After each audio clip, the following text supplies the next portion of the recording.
The man of your dreams or the woman of your dreams is not going to come knocking on your door while you're meditating. I have so much proof of how my thoughts change my energy, change my actions, change my reality. The easiest way to have the life that you want is to have it before you have it. Today, we're going to be talking about the law of attraction, what it is, how to use it, and how to actually attract everything that you want into your life. Now, before I dive into it, I understand this might seem weird and woo-woo-y, and I completely understand that because I'm a very logical, sensible person. But when I go through this, and I'm very analytical as well, you're going to see what I mean by how the law of attraction works, whether you happen to be woo-woo-y or whether you happen to be a very analytical, science-based type person. This is going to make sense to you no matter which one you are. And I'm going to teach you how to use the law of attraction to get what it is that you want in your life. Now, I'll tell you this. I've been using it now for about 15 years, and I can tell you this, no matter what your stance is on the law of attraction, it works. If you take notes on this, if you use it, I'm going to teach you how it works, how to use it in your life, and how to get what you want in life as well.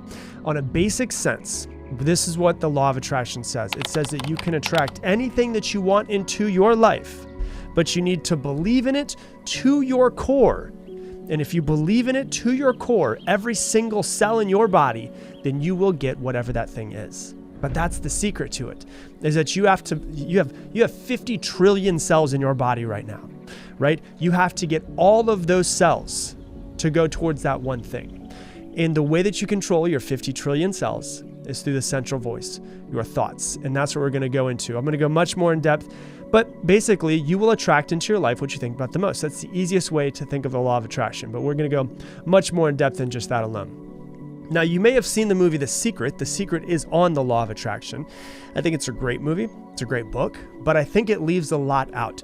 The way that The Secret seems to be for me is I'm going to sit down, I'm going to figure out what it is that I want. I'm going to sit there and I'm going to think about it all day long, and the universe is just going to bring it into my life. And I think that that's part of it, but it's missing a lot. And that's what I want to dive into. And there's no real explanation of how it works. So it makes it a lot easier to believe in something when you know exactly how it works, because then you go, okay, yeah, I can get behind this idea. You know, you can't just sit there and just meditate the rest of your life and try to meditate $1 million into your bank account without actually getting up and doing something, right? So it requires you to, yes, the law of attraction, but also it requires action. You got to do something. So we're going to dive into that. And to understand the law of attraction, we must understand our bodies as they are. Our bodies are molecular structures that are vibrating at a massive speed at all points in time. So you can look at my hand, and my hand seems like a solid object, but my hand is not solid. It is actually vibrating. If you were to be able to look at my hand through a microscope, you're able to see all of the trillions of cells in my body, all of them moving at a specific rate, whatever that is. If you look at anything that you can see in your physical reality, everything is a vibrating structure. My desk, this podcasting mic, the camera that's recording it on, my computer that's recording this audio, everything is vibrating. It's just that everything is vibrating at different speeds. And we're constantly vibrating. Everything is. The difference between my body and my desk, though, is that my desk is one constant speed, one constant vibration. My body changes depending on my thoughts and my feelings. So, I'll give you a perfect example of how this is going to make sense to you. Have you ever walked up to somebody and you just have a bad feeling around that person? Like there's just a feeling of something's not right?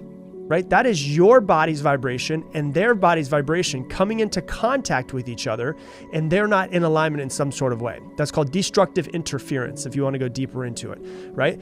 But have you ever met somebody before and you don't know why, but you just connect with them and you get an incredible feeling around them? That is my body and their body, their fields coming together. I know it sounds weird. I get it for those guys that are analytical. Our fields coming together because your vibration of your body doesn't just stay within your skin, right? So we are in alignment. If I'm vibrating at a certain rate and that person's vibrating a certain rate, I'm going to have good feelings. That's where the phrase good vibes come from. That's also where the phrase bad vibes come from. As you can tell whether something's right or wrong, you can tell whether someone is right or wrong based on basically how you feel. Now, in order to understand how the law of attraction works, we must understand two separate things. Number one is our conscious mind, which is the mind that you hold all of your thoughts in. And the other one is then your subconscious mind. So we're going to get really deep today. I hope you're ready, right? Your conscious mind is the mind in which you think, right? Your conscious mind is only about 5% of your thoughts throughout the day, right? Everything you think about, and you can only hold one thought at a time. Your subconscious mind is like your mind's filing cabinet. It doesn't know this is true, this is false. It just takes all of the information and stores it all away as if all of it is true. It doesn't decipher the information, it doesn't think about it, any of that stuff. But what's interesting is that your subconscious is in control of about 95% of your thoughts, your feelings, and the way that you see the world as well. So it's really important, before we dive into the law of attraction a little bit more in depth, is to actually understand the way your subconscious mind, which nobody tends to talk about when they talk about The Secret and they talk about the law of attraction, how your subconscious mind actually dictates the law of attraction and what rate you're vibrating at. Now, you have to realize this. The subconscious mind, once again, just takes everything that you say and automatically stores it as true. So if you talk negatively about yourself in your head, if you talk trash to yourself, say, oh my gosh, I'm so stupid, then it's automatically going to take that conscious thought stored in the subconscious as true.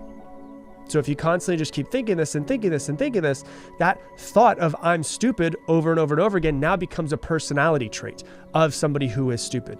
And now you actually believe at your core that you're stupid. If you think, oh, I'll never attract the right man, or I'll never attract the right woman, or, all guys are players, or any of those types of things, those thoughts will then store into your subconscious, and you will take actions that line up with what your subconscious believes in. So after years and years and years of thoughts being stored away from your conscious to your subconscious, you will develop a paradigm. A paradigm is what you believe is true, and it's usually in the subconscious, so you don't even think about it. It has shaped your life throughout the years. Your program from your childhood is where your paradigm, that's actually what dictates what your paradigm is going to be. So if your paradigm as a child, if it shapes the way that you view the world as an adult, it's everything.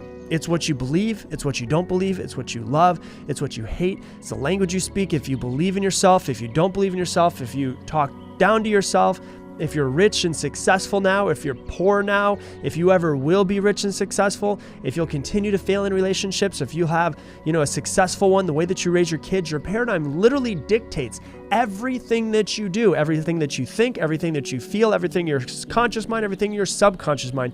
It dictates everything. So let me give you an example. If you were born poor as a kid, right, and your parents always got in fights about money, and your parents were always in debt, and they said stuff like money doesn't grow on trees, and money's the root of all evil, and in order to be rich and successful you have to screw people over, then your brain's going to take that and take that and take that and take that, and then it's going to consciously store it into your subconscious. And now you've got a paradigm just around money itself of I have to screw people over, I'm never going to be rich and successful, I have to do bad things to make money. Money's the root of all evil. Money doesn't grow on trees. Now I've got a paradigm around money, which is going to change my perception of the view of money of the world. It's going to change my thoughts around money. It's going to change my vibration around money. And it's going to dictate the way that I either attract money or don't attract money, or the actions that I take to go make money, or the actions I take not to make money. So if you're poor now, as an example, if you're rich now, as an example, if you're good in relationships now, if you're bad in relationships, all of those are guided by your paradigm. And those were all programmed into you at some point in time when you were a kid. Now, that being said, when we're looking at the programming, we're looking at the conscious and the subconscious mind, we're looking at the paradigm, it's not something that you can just change overnight. It's not just something that happens quick and easy. It takes time, but believe me, it's worth putting time into and to actually start figuring these things out. Right? So ultimately what we're trying to do is we're trying to, in its simplest form, we're trying to affect and change all of the results that we have in our life. We're trying to affect and change all of the results around our money, making more money if we want, our relationships, having better relationships, our happiness, our joy, our success, everything. And it all starts with what you think. Right? And what you think, whether it's good or whether it's bad, goes into your subconscious and will eventually produce whatever results you want in your life. Now, if you want to change your results, you're going to have to change your thinking, right? And all of your results typically line up with your paradigm. So let me give you an example. There's gonna be a lot, I promise you. I told you this is gonna be a rich episode, just so you know. Do you know somebody who has all of the education in the world? They have, degrees falling off the walls, and they're getting another degree and another degree and another MBA and all this stuff, but they just can't seem to succeed. They just can't seem to figure it out. Do you know anybody like that? Have you ever heard of someone like that?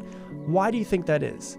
Because they think that education is going to change them, but it's not. What actually changes and needs to change is their paradigm, because they can get all of the education they want to in the world, but their paradigm hasn't changed.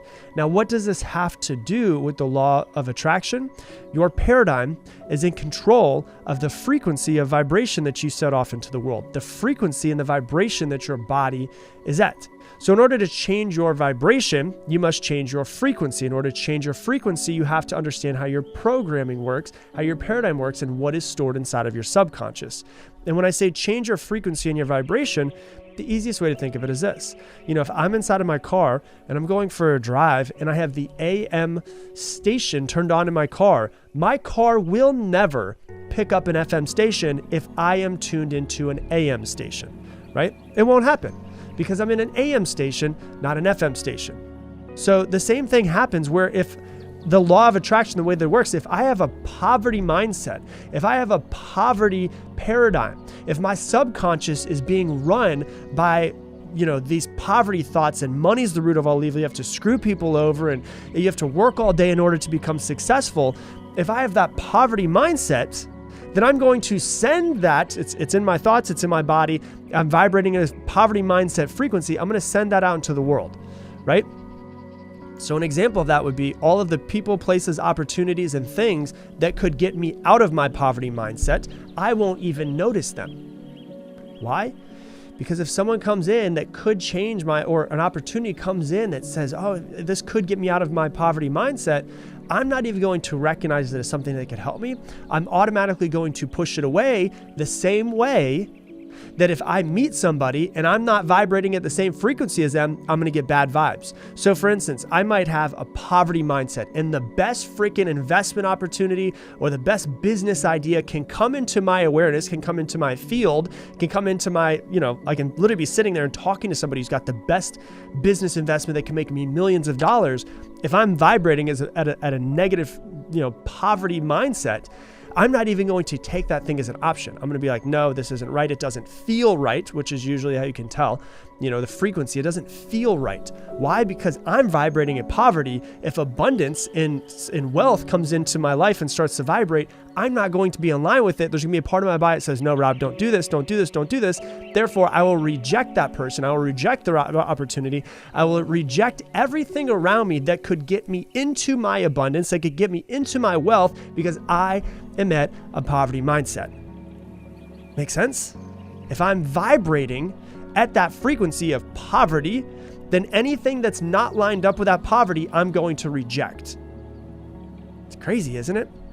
So what happens is we have to get ourselves on a quote unquote money-making frequency. We have to realize that our programming of money's the root of all evil, and you have to screw people over, whatever it is that is your frequency, the station that you're turned into, the same way that if I'm on an AM station, I won't be able to pick up an FM station. If I'm on a poverty frequency, I'm not going to be able to pick up an abundance frequency or a wealth frequency. It's simple. It makes a whole lot of sense, doesn't it? Remember, the difference between myself and my desk is that we're both vibrating, but I can change my vibration. I can change my frequency. I can change the station that I'm turned into. Right? So you will attract whatever vibration or station that you're turned into, and you can only listen to that one station. So if I'm on a poverty mindset, poverty station, I won't be able to get the abundance and, abundance in wealth frequency if I'm on the scarcity one. Let's go to another one. If you've been screwed over, maybe your parents divorced when you were younger and your mom talked about how all men screw you over and men are cheaters and don't trust men, or you heard her, maybe she didn't even say it directly to you, maybe you overheard her talking to friends about it, right? And then you grow up and you get into a relationship and maybe you get cheated on, you're like, oh my God, my mom was right. You start to actually think so many times over and over and over and over and over again, men are cheaters, men will screw you over, you can't trust men. This is just an example. It could go the other way for men to women, women to men. And you keep repeating that thing over and over and over inside of your head. what's going to happen is you're eventually going to create a paradigm around that. You're going to go take it from your conscious thoughts, store it into your subconscious mind, which is going to change the frequency that you're vibrating at. And that's why so many people are like, I don't know why I keep dating men that are broken. I don't know why I keep dating men that are assholes. I don't know why I keep finding people who are screwing me over, who cheat on me, all of this stuff. It's because we tend to attract into our life whatever it is that is going to line up with what we believe is true. In our conscious mind, in our subconscious mind, in our paradigm, we are going to attract those things into our life. So even if we consciously, even if you're a woman out there or even a man out there that just wants a really good man, you're still going to attract the ones that are not good for you if you're always vibrating at the frequency of men will screw you over. Same way for men, for women, for all of this stuff. You can switch out all of the genders in any way that you want to. It just makes sense though, doesn't it? So the same example, if I'm a woman who wants a really good man, but I've been screwed over and my mom said things when I was younger, when a really good man comes into my life, I won't even vibe with them or be attracted to them in any sort of way because they don't line up with the reality of the way that I see the world. I'm only going to be attracted to the people who reinforce my paradigm of the way that I see the world. So that's why, someone comes in, they could be really good for them. And you're like, why don't you see your friend maybe? And you're just like, why doesn't she like him? Like he's perfect for her. Why? Because he, as a really good man, doesn't reinforce her belief paradigm consciously and subconsciously of the world of men are assholes, men screw you over, men are cheaters. Why does she always end up with those types of people? Because that's what she believes in a thought and at a cellular level that men actually are. This is what meditation's for. This is what going out and actually becoming aware of these things is for, is so you can start to reprogram yourself. You realize, what station am I tuned into? What station are you tuned into? In your relationships, in your wealth, in your business, in your life, in your thinking about yourself, what station are you tuned into? Because whatever station, if I'm tuned into 98.7 FM, I'm only going to get 98.7 FM. I'm not going to get 710 AM if I'm tuned into 98.7 FM. So I've got to pay attention to, what do I actually consciously and subconsciously think is true about money, about business, about relationships, about wealth, about happiness, about abundance, about scarcity, all of these things, because that's going to dictate where my body is vibrating at. And if something vibes with me, which is usually going to, that's called constructive interference versus destructive interference, then I'm going to actually understand that I'm only noticing and attracting things into my life that line up with the way that I actually truthfully, deep down at a cellular level, believe the way that the world is. So that's why you can consciously want success, but then you're not taking any action. That's why you can consciously want to have the best relationship, but you're screwing them all up or finding the wrong person. This is why you can consciously want to have a successful business, but you're freaking sleeping in and you're bringing the wrong business partners in, and all of these things are happening is because you have to become aware not only just of your conscious thoughts, but of your subconscious thoughts and your paradigm around all of that, because that's 95% of what you think about. And it doesn't happen overnight. Like I can't just go, oh my gosh, you know what? I'm going to change my frequency and I'm just a different person. You can try to work on it every single day, but you have to realize you have to literally brainwash yourself into believing that. That's why I have an episode, that's, brainwash your way to success, or you have to brainwash yourself to change your paradigm. And that's brainwash yourself to be successful. That episode that I did talks about how you have to spend every single moment, every downtime, brainwashing yourself with what it is that you actually truly want to do in this world. So if you don't see results right away, it's not a big deal. It doesn't mean it's not going to happen. Just realize it takes time for you to reprogram yourself. If you're 35 years old, you've got 35 years of programming. It might take more than a couple weeks to start to switch your programming, start to switch your paradigm. And remember that we're all programmed from a young age. So our job now as adults is to go back, look at what our paradigm is, look at what our programming was from a young age, ask ourselves, does that line up with the future that I want for myself? And if it doesn't, then I need to consciously change it and also subconsciously change it, because it starts with my thoughts, which is my conscious mind. They're stored into my subconscious mind. That changes my vibration, which then changes what I attract in my life.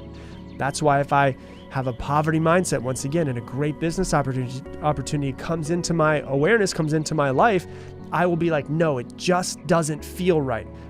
It's not that it doesn't feel right because it's not right for you. It doesn't feel right because it's actually not vibrationally matching where you are. It's too freaking abundant for you for where you are right now. So if you want something in your life, are you tuned into it? Think about that for a second. If I want something in my life, I need to be tuned into that freaking thing.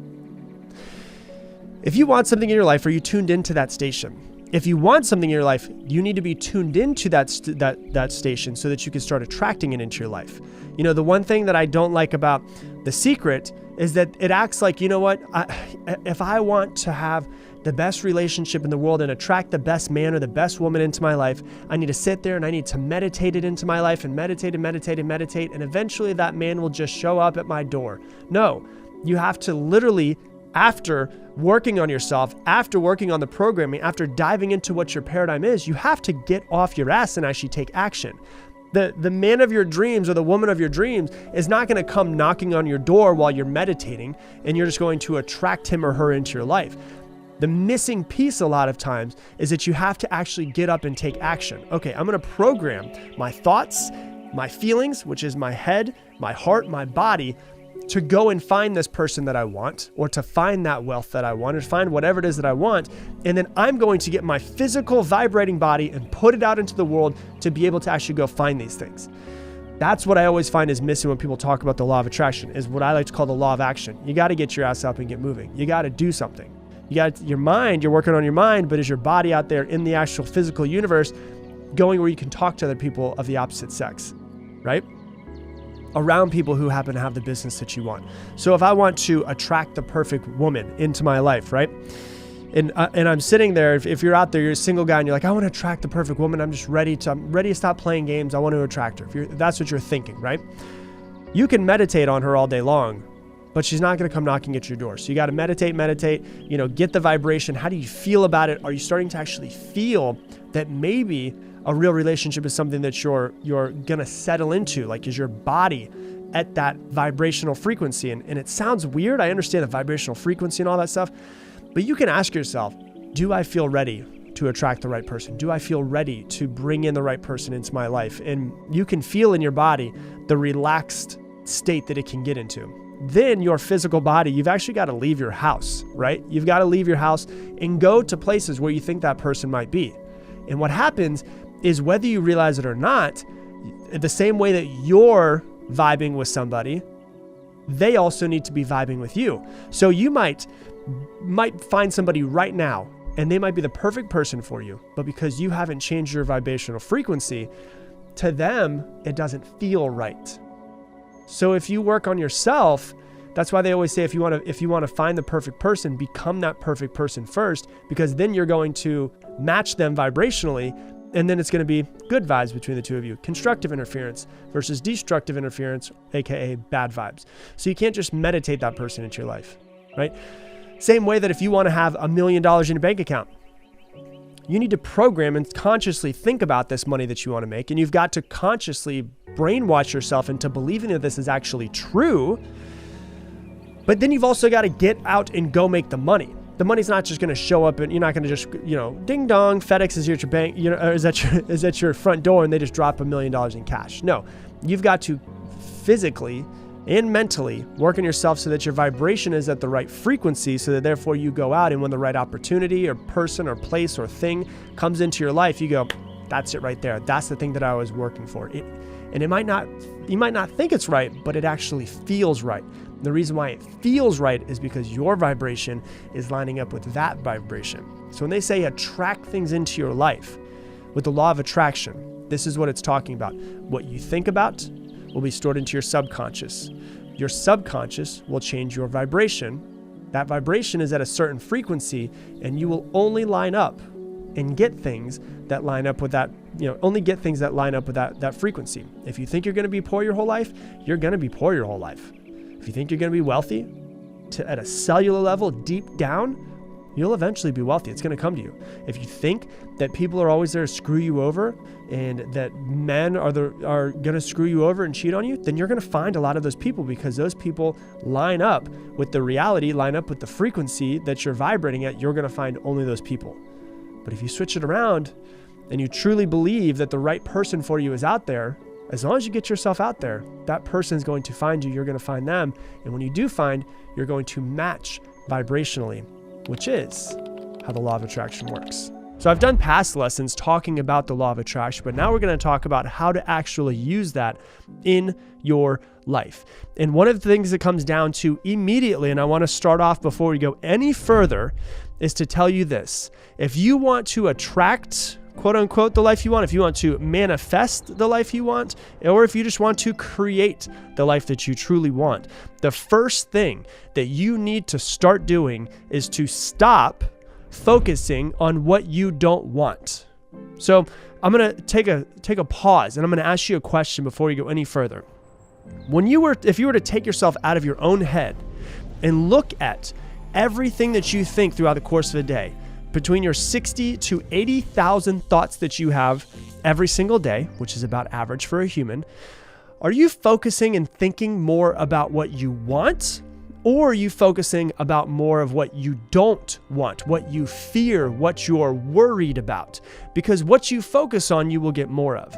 And the reason why I'm doing this episode is because my girlfriend Lauren and I, we were driving about 3 nights ago. We were driving back from dinner, and we were just talking about life and about how I feel like basically all of my dreams have come true. Like I don't really have a whole lot of goals, because I'm like, damn, I kind of checked them all off the list, which is awesome. But I feel like I am the creator of my reality. Like I feel like I created this life. Now, obviously I had people that helped me. I had mentors along the way. No man is an island, but I feel like I created this, as if I was a painter that walked up to a blank canvas and just wrote down exactly what I want. And I drew out this perfect life, and I created it. And one joke that my mom and I have had for a really long time, since I started getting into personal development about 15 years ago, since I got into the law of attraction and trying to manifest things, is that I tell my mom, and I've told her, because she's always like, she's like, you always get what you want. And I'm like, most of the time I do get what I want. And the reason why, and here's a secret, this is what I told my girlfriend the other day, is the opposite of what I want. So first off, before I say that, I know exactly what I want. I'm very clear on exactly what I want. I'm very clear on the life I've wanted to create, the lifestyle I've wanted to create, the traveling that I've wanted to do, the money that I want to make, the person that I want to attract into my life, the people that I want to be surrounded by. I'm very, very clear on all of those. The reason why I happen to get those things in my life is because the opposite of what I want doesn't even exist in my reality. In my head, I never go to fear that I won't get what I want, worry that something could come up in the way, worry about other people's opinions. The opposite of what I want doesn't even exist in my reality. So why do I have the life that I've created? Is because nothing else exists in my reality. I'm walking up to a blank canvas and I'm painting whatever the I want to create. Right? So when you think about your life, are you thinking of your life the exact same way? Or are you thinking about the things that you don't want? Are you focusing on worry and fear and sadness and all of the negative emotions? Right? So I can give you many examples in my life. First off, since I'm already talking about my girlfriend didn't want to date me when she first met me. She didn't want a boyfriend at all. She just got out of a relationship a couple months before. And I was like, hey, that's great and all, but I think I'm pretty good. I think you're pretty good. I think we'd be a good match. And eventually she was like, oh, I do like this guy.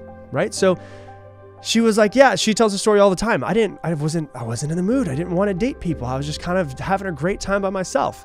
But I was like, I really like this girl. I'm really attracted to her. I think that we fit really well. And now we've been together for years.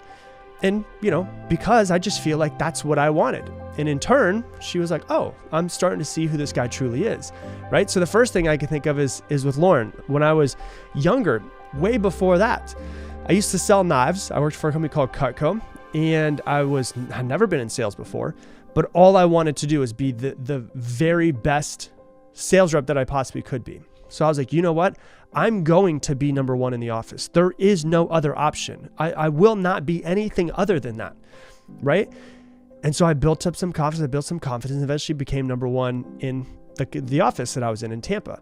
Then I became a manager with the company. I was like, I will not lose to anybody else because I feel like I am the best that exists. I'm out there. And it was just this inward belief. It's never a cockiness or anything like that. It's just this confidence, this inward belief that I know who I am. I know what I deserve and I know what I can do and my capabilities. So I'm going to go and I'm going to create it. So then I built my office, number one office, United States, right? Then I left there because I was like, I feel like I've done everything that I can.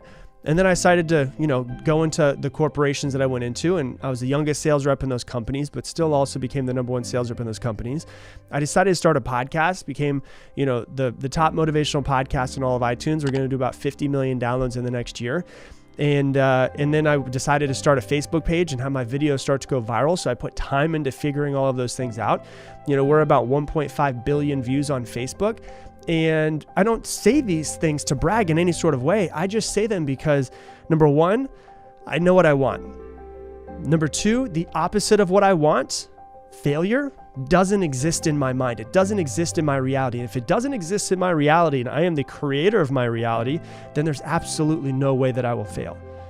So that's number two. And then number three, I just don't give up. I don't see anything as failure unless you give up. And so I just decide slow and steady wins the race. Life is a marathon. Business is a marathon. Everything's a marathon. I'm going to put every ounce of energy that I have into whatever this thing is that I want. And I'm not going to do anything else until I succeed at it. Right? So I don't say any of these things to brag. I just say it because this is my perspective, what the past 15 years have been for me and how I've created what I have. And it comes down to what I tend to focus on. Right? And I say this a lot to, I teach coaches how to impact the world and how to make money and how to grow their coaching businesses. And one thing that I always say to them is don't focus on this not working out. Like if you're trying to build this coaching business, not working out should not exist in your reality, right? Because if it does, and you're focusing on what if this doesn't work out? What if I can't pay my bills? What if this person says no to me? What if one of my clients cancels? You're probably going to create that in your reality. But if you step up and you say, this will be the business that makes me the dream life that I want. I'm going to impact the world. I'm going to do this and this and this. And that's the only other option that exists for them. Then that's what they're going to create. Right? So I want to pause and take a step back. And when you hear me talk about these things, the first thing I want to say is I haven't always been this confident in my capabilities. This is 15 years of working on myself and actually seeing how this works and understanding the law of attraction, understanding manifestation, understanding even if the law of attraction, manifestation are not things that you focus on or they're not in reality, they sound too woo-woo-y for you. I think that I'm a creator and I'm creating my reality at every single moment with every single thought and with every single action. With that being said, when you listen to my story and you think back of your story, when you think about the things that you focus on, you think about the thoughts in your head, the 60 to 80,000 thoughts every single day, are they focusing on everything that you want or everything that you don't want? Think about that for a second. Are you concentrating on building the life that you want, or are you concentrating on, I hope I don't fail. I hope other people don't judge me. I hope this person doesn't cancel their order. I hope this works out for me, right? And so you have to have this internal confidence that will be built. It will, the more that you do it, and the more if you try this out and it works for you, you'll gain a little bit of confidence. You try it out and works for you, gain a little bit more confidence and more and more and more. And over years, it just compiles into, I don't lose. And that's what you'll start to get to is just, you won't lose. Winners win. And when you step into becoming a winner and you have that winner's mentality, losing doesn't exist. It doesn't, because you just won't give up. Right? And so, like I told you, my mom says I get everything that I want. She always makes a joke on it. I just feel like I'm kind of dancing with the universe. Like I don't know the way the universe works, and I don't think I ever will. I don't think I'm ever going to be that intelligent. God, the universe, whatever is out there.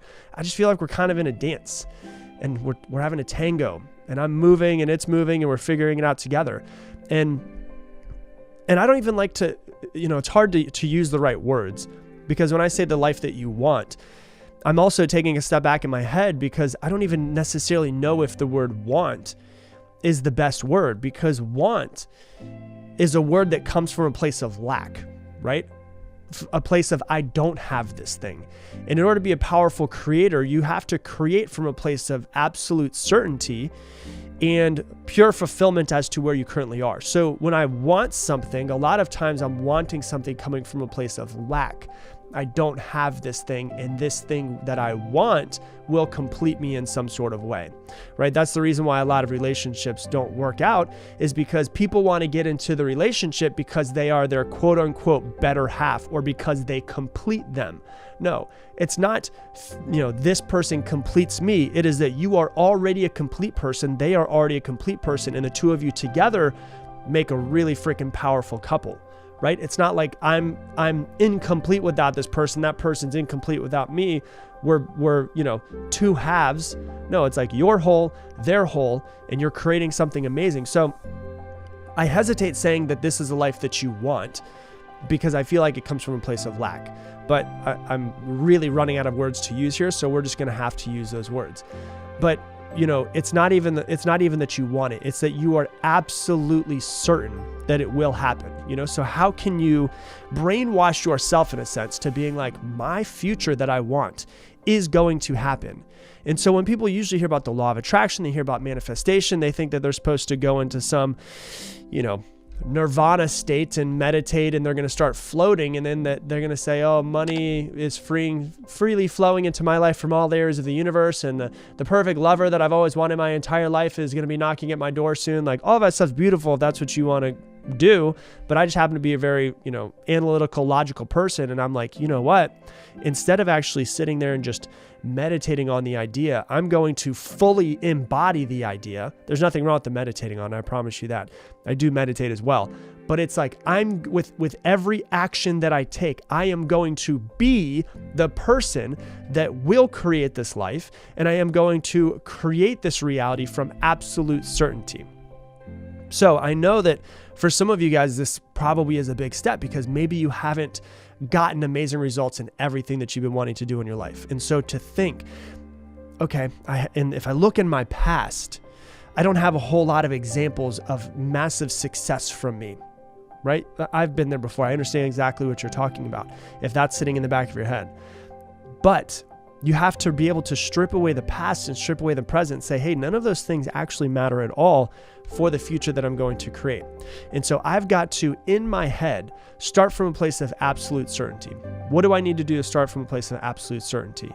Well, I need to strip away the past. I need to strip away the present. I need to say the future is being written at any moment, everything that I do. I've got to, number one, be very clear on what it is that I want. You guys have heard it said in ancient texts, the Bible, all of them, they say, ask and it shall be given, right? Well, if you're going to ask for something, if you're going to focus on something, you better be very, very clear on exactly what it is that you want. So the first part of creating this absolute certainty is to, number one, be very clear on what it is that you want, because when you're very, very clear on what it is that you want, it makes it easier to go and hit it. You've heard me say it before. If I were to take you and the number one archer in the entire world and have you two line up and shoot a bow and arrow at some target, they're going to beat you every single time.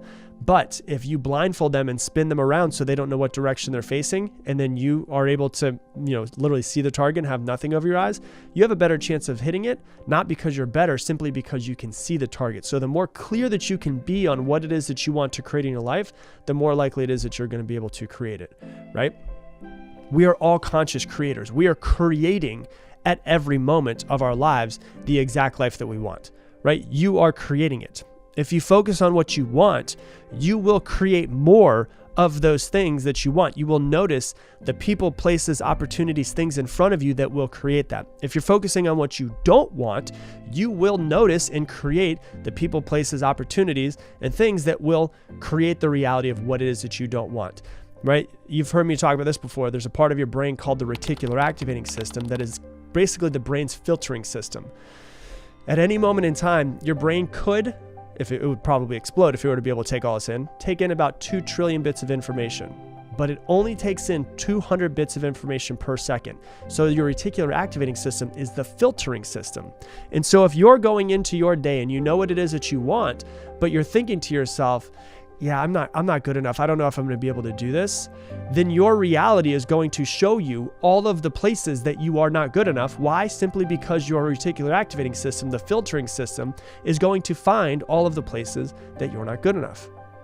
Your brain is basically like cosmic Google. Whatever you ask of it, it will find the answer to. You ever have any friends that have terrible relationship problems and they're like, why do I always find the guys that cheat? Right? If you ask yourself that question, your brain's going to go, it's going to pull up all of the answers as to why you only find the guys that cheat. But if someone were to ask that different question, say, why do I deserve to have somebody who's loyal? Your brain's going to pull up all the answers. Which one are you focusing on? On all of the people who are the cheaters and why you find them? Or on why you deserve to have someone that's loyal, right?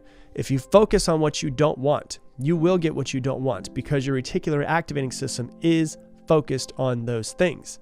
If you focus on what you do want, you will get more of what you do want. So if you know exactly what it is that you want and you set your reticular activating system to go and get it, once again, the people, places, opportunities, things will pop up in your life and show you where you could possibly move forward in the direction that you're looking for. So you have to be very clear of what you're looking for. A perfect example of this is I went a few years ago, my friend, it was his birthday, and we went on these really fast go-karts. They went like 50 miles an hour. And the guy who owned this track here in Austin is an ex-F1 driver. He used to actually drive in F1. Super funny, nice French guy, making jokes the whole time as he's explaining everything to us. And then he got really serious at one moment. And he said, listen to me. Looks everybody straight in the eye. He says, if there is a crash, which there will be, and my friends are kind of crazy, so there were a lot of them. He said, do not look at the crash because you will hit them. You've got to look at where you want to go. And I was like, that makes so much sense. That's exactly how life is. Because if you look at the crash, what you don't want, you will hit the car in front of you. You ever see a car on the side of the road on the interstate and they're not moving, but somehow some cars just end up hitting them, even though they're not moving? Because the person was looking at it. So what are you looking at? Are you looking at where you want to go? Or are you looking at the crash and where you don't want to go? If you've ever been, anybody who listens, rides a motorcycle, knows someone who does, they say, look through the turn, right? So don't look at where you are when you're in a turn on a motorcycle. You're looking at where you want to go because your body, your brain will position you to get to that spot. So you don't look at where you don't want to go. You only look at where it is that you're trying to go. The same way with your go-karts, same way with your motorcycles is exactly how it works in life. You look and you focus on only what it is that you want to go, and you don't have any other example that pops into your head.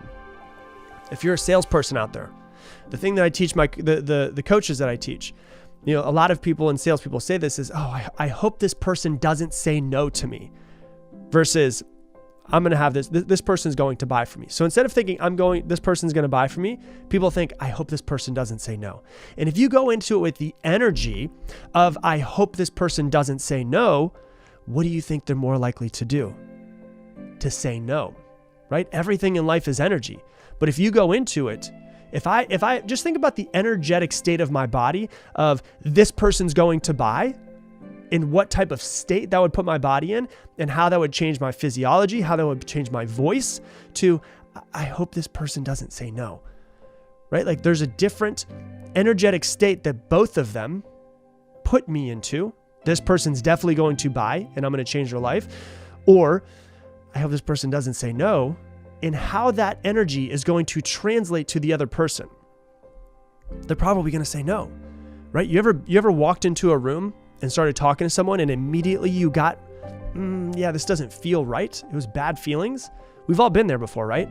And then something happens down the road that shows you, oh yeah, my original feeling about that person, I was right. You ever also had feelings though? You meet somebody and immediately you're like, I feel like I've known this person forever, and you become great friends. It's the energy. Think about how the thoughts of what I just said change the energy of how you go in to what it is that you do. It changes the emotion into it. Emotion is energy in motion. Emotion, energy in motion. So if I think thoughts, it's going to change my energy in the way that I feel. It's going to change the way that I act, which is going to change my results in my physical world, because everything is energy. And you can sense when energy is on, you can sense when energy is off. But the key to it is you have to think about the thoughts that are going through your head at any moment in time, every moment in time. Are the thoughts that are going through my head getting me closer to or further from my goals? Am I focusing on what I want or what I don't want? And you have to literally analyze every single thought that you have. And it'll take some time. It'll take time to get used to. I've been doing this now for 15, 16 years now. But I have so much proof of how my thoughts change my energy, change my actions, change my reality. And so what it takes is ultimate self-awareness. You've got to think about every single thought that's coming through. You've got to think about every energetic state that you get into. You've got to think about every action that you have. And it takes time. It takes a lot of mental energy when you first get into this. But then what happens is you start to change your thoughts. You change your thoughts. You change your thoughts. And now instead of being habitualized to think negative thoughts and to think about what you don't want, you start being habitualized to think positive thoughts and what is it you do want. Because at any moment in time, every single thought that you have is creating your reality. But you've got to think about this. Are the thoughts that you are having creating the reality that you want? If you change your thoughts, you change your reality, you change your future. Make sure that you know what it is that you want, and then make sure that every thought that you have lines up with that future that you want.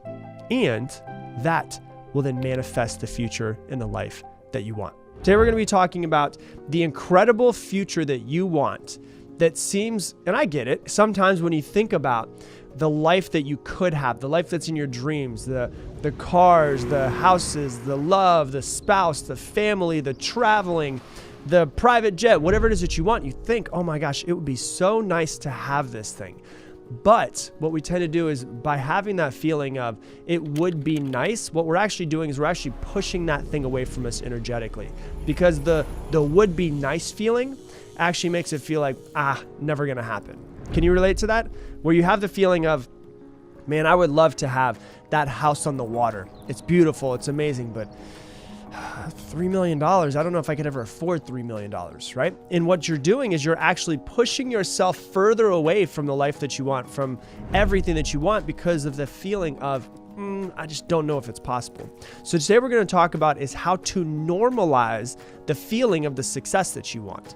And when I talk about normalizing, I'm talking about normalizing energetically inside of your body how it feels to think about those things, how it feels to think about owning those things, and how it feels to think about you being the person that could attract all of that success, all of that happiness, all of that love, all of that life that you truly want. Because the house, the car, the family, the love, the travel, all of those things, the easiest way to get those, and this is going to be kind of a mind mess up for most of you guys, the easiest way to get all of the stuff that you want in the future is to have them before you have them. And you're like, what the hell does that mean? To have them and to feel them energetically. And I understand for some of you guys that are analytical, you're like, sounds like some woo-woo BS. Trust me on this. I get it. I understand this. I'm extremely analytical, but also I can dip my toes into the woo-woo-y stuff that's out there as well. The easiest way to have the life that you want is to have it before you have it, right? So for those of you that are like, I don't get it, you're going to get it. Just follow along with me, okay? This is the reason why people who grow up rich, it's a lot easier for them to make money, right? Because energetically, it's just normal for them. And what I mean energetically, I'm talking about the feeling inside of your body. When I grew up and I used to look at people who had money, there was a part of me that was like, I don't know if I'll ever have it. I don't know if I'll ever get there, right? Can you relate? If you've grown up not having a whole lot of money, have you ever had the feeling of, I don't know if I can do it though, right? I've had those feelings, and most people have those feelings as well. Those feelings inside of your body are what's holding you back from actually getting it, right? It's the reason why people who grow up with money end up usually making a lot of money. Not always, but usually it's just easier for them. It's not too hard. It's not as much to struggle. And the reason why is because it's not too far down the road for them. They're already in the road. They're already on the road. They already know exactly what it is that they need to do. It's simple. It's just normal. That's what I mean by normalizing. If they grew up in a mansion, well, then it's kind of just the standard to live in a mansion, isn't it? And so when they see other mansions, they're not like, oh my God, look at those mansions. They're amazing. It's just like, oh yeah, well, yeah, we have one as well. It's normal. It doesn't feel like it's too far away. But this is also the reason why it's so hard to break free from where you currently are, is because where you are feels normal. And the more normal that you feel, the more uncomfortable it can feel to look at those things that seem so far out of your grasp. They don't seem like something that you could ever get, right? And so you have to normalize the feeling. And I'll teach you how to do that today. And I'll give you an example of a feeling that is normalized. Have you ever gone to a friend's house maybe? Maybe your friend has a house, you become friends with someone who happens to have an incredible house. And you walk up to their house, and the first time you're in it, you're just blown away. It's beautiful. You love the pool. You love the house. You love the decorating. You love the view. You love everything about it. The first time you're there, you're almost like, holy crap, this is just so incredible. And then you go to their house again and again and again and again and again. And the more that you go to it, it's not like you aren't impressed by the house anymore, but it's just like, oh yeah, I'm just going over to Stacy's house. I'm just going over to John's house. I'm going over to Stacy and John's, right? And you're still like, wow, this house is beautiful, but it doesn't blow you away every single time. It blows you away the first time. And then what happens? It starts to become normal to go to Stacy and John's. That's really what it is, right? When I first moved into the house that I have now, I remember when I first walked in and I saw it, I was like, holy shit, I love this house. It's amazing. I've never lived in a house like this. I've never seen a house like this with this design. And I was just blown away by it. And then I realized about a month into being here, I was like, this just feels normal. And I was outside and I was, the dogs were outside going to the bathroom. And I looked back and I was like, I love this house, but it feels normal to be here now. Like, it doesn't feel like, oh my God, it's amazing. It was just like, it's the house I live in, which is awesome. Right? I love it, but it feels normal. It's a good thing. Normalizing the feeling. So I remember when I was a kid, I was lucky enough where even though I didn't grow up with a lot of money, I was lucky enough, in my opinion, to have an aunt and uncle who, my uncle made great money. He had a business that was doing, $20 million a year. And he had a nice house and a nice car. He lived in a gated community that was on the water, on the beach in Florida, Siesta Key, Florida, which is a super nice beach. And it's the nicest community, the nicest gated community that's on Siesta Key Beach. And, you would go into the gated community and he used to have a golf cart. And my cousin and I would drive the golf cart around. And I remember being a kid, consciously, 13, 14 years old, 15 years old, whatever it is that we were, younger. So we were driving the golf cart and we would go and look at these houses. And I was like, these houses are amazing. And I would tell myself all the time when I was a kid, I'm going to live in a house like this one day. I'm going to live in a house like this one day. I'm going to live in a house like this one day. And I would just drive around and I didn't realize it. I had no idea what the hell I was doing. But what I was doing is I was starting to normalize the feeling of being around houses that were massive. I was in houses that were on the beach with beautiful views and Ferraris and Lamborghinis outside. I was normalizing that feeling, right? So I was lucky enough to be around people like that. I was also lucky enough to see that my uncle is one of the kindest people I've ever met. And so sometimes when you don't grow up with money and you don't see a whole lot of money, you can see how sometimes people with money can be demonized in the media and people can talk trash about them. But I've said it many times in my podcast, some of the kindest, best people I've ever met in my entire life have boatloads of money. And they're kind and they're amazing and they're beautiful people. And that makes you realize, oh, they're not as bad as they tend to seem in the media sometimes, right? So I was lucky enough to be around people like that. And so I think that for me, the transition from not making much money to making a good amount of money was easier because I was around it and I was normalizing myself for years. Now, if you haven't been around somebody with money or any of that type of stuff, it doesn't mean that you can't normalize the feeling.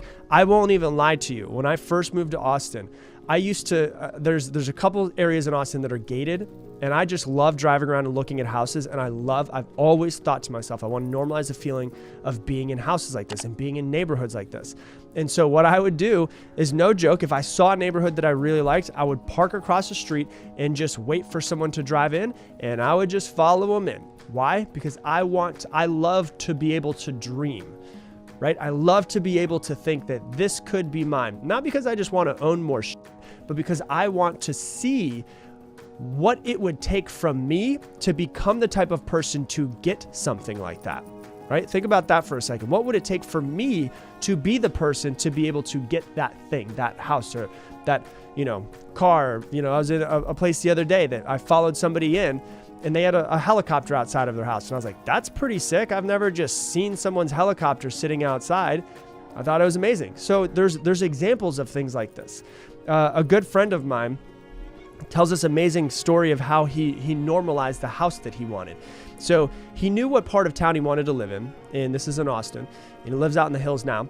And there was this big, beautiful house that was being built, and he was driving by it one day, this big, beautiful, modern house, and it wasn't finished. And, you know, big houses take time to finish, right? They take years sometimes to finish. And he saw this big, beautiful house, and he was like, I'm going to pull over and just see what the house looks like. And it was in the middle of construction. There was nobody there. It was like on the weekend or something like that, or at night.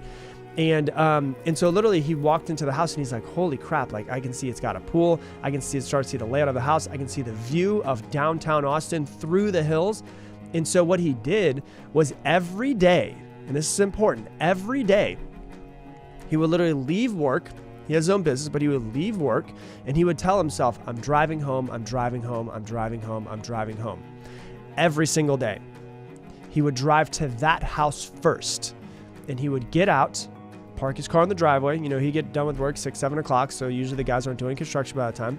And he would literally walk into the house, walk into the front door and say, I'm walking into the front door of my house. He would walk in and he would literally start to go through the house and say, this is my bedroom. This is my, and you know, some of you guys are like, that's kind of creepy. The guy's walking through a house that's not his. Nah, it can be creepy, whatever, but you know, no judgment. And then he would go to the view and he would visualize himself sitting there and drinking his cup of coffee every single morning. I'm going to drink my coffee this view, drink this coffee this view. And he would normalize it day in, day out, day in, day out, day in, day out. And it became normal. The feeling of the house went from holy crap, this view, holy crap, this house, holy crap, this layout, to this is my house. I just haven't paid for it yet, right? I'd recommend you don't do this at anybody who actually lives in a house. This would only be for construction, right? Don't go to someone's house and be like, this is my house when you knock on their door. But, you know, you can go to the house, and you went to the house, and eventually the house is finished, and the people who actually paid for the house moved into the house. And then one day it went on the market, and he went in to go see how much it was. And it was over $1 million for the house. And he went in to see if he could afford it. And the bank said he couldn't afford the loan. But he said, this is my house, this is my house, this is my house. And over the next 30 days, he was able to build his business to such a significant number. He went back into, because you know this is before Austin's market was just insane like it is now. He went back into the loan officer and asked them, showed them what his business was doing, and was able to make it work. He bought that house 4 years after normalized the feeling of that being his house. You could tell me that's a coincidence if you want to, but there's also something behind the scenes that I think is working, right? Whether it's the universe or God, or whether it's just the normalizing of the feeling, or maybe it is coincidence. He was able to normalize the feeling of that being his house, that being the house that he was going to. Now, what does he do? He walks into his house. He parks inside of his driveway. He sleeps in the room he told himself he would sleep in. He has coffee every single morning with the view that he told himself he was going to have coffee with the view in. Why? Because he freaking created his reality, right? So you got to think to yourself, which reality am I creating? What feelings am I normalizing? Am I normalizing the feelings of being broke because I'm hanging out with broke people all of the time, right? And they're talking about how, you know, it's the government's fault, it's the president's fault, it's my boss's fault, it's the local authorities' fault, so whatever it is that's going on around them. And they're taking all of the blame and externally putting on someone else. Or you hanging out with people who make, you know, making a decent amount of money normal to you to feel that way, right? What car do you want? Why don't you go test drive it? Guess how much it costs to test drive a car? Nothing. So if you have a car and it's on the background of your computer, like when I was younger, I used to have cars in the background of my computer, the background of my phone, all of that stuff. I want to see it. I wanted to normalize it. Why don't you, instead of having it be on a computer, which seems out of reach because you can't physically touch that car through your computer, why don't you go to the Audi dealership or whatever it is and test drive that car?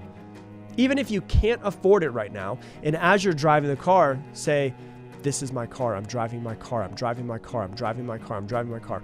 And then go a month later and do it again. And then go a month later and do it again. And just keep test driving the cars and go to different places and start to normalize the feeling. If you have a Toyota right now, there's nothing wrong with it, but if you're looking and you're like, I want an Audi, well then as you're actually going to the Audi dealership, say, I'm going to pick up my car, I'm going to pick up my car, I'm going to pick up my car. And then you test drive it. And when you get back into your Toyota, you're going to go, damn, I'm grateful that I do have this car that can drive me around, but that Audi was amazing. It's going to give you internal drive to work harder towards that thing that you saw, towards that thing that you want. It's going to normalize the feelings inside of you of actually having that. What if you want a great relationship? Are there people around you that have incredible relationships? And maybe you grew up in a house that your parents didn't have a great relationship. Maybe they fought a lot. Maybe they got divorced, and all you've ever seen was turmoil in a relationship.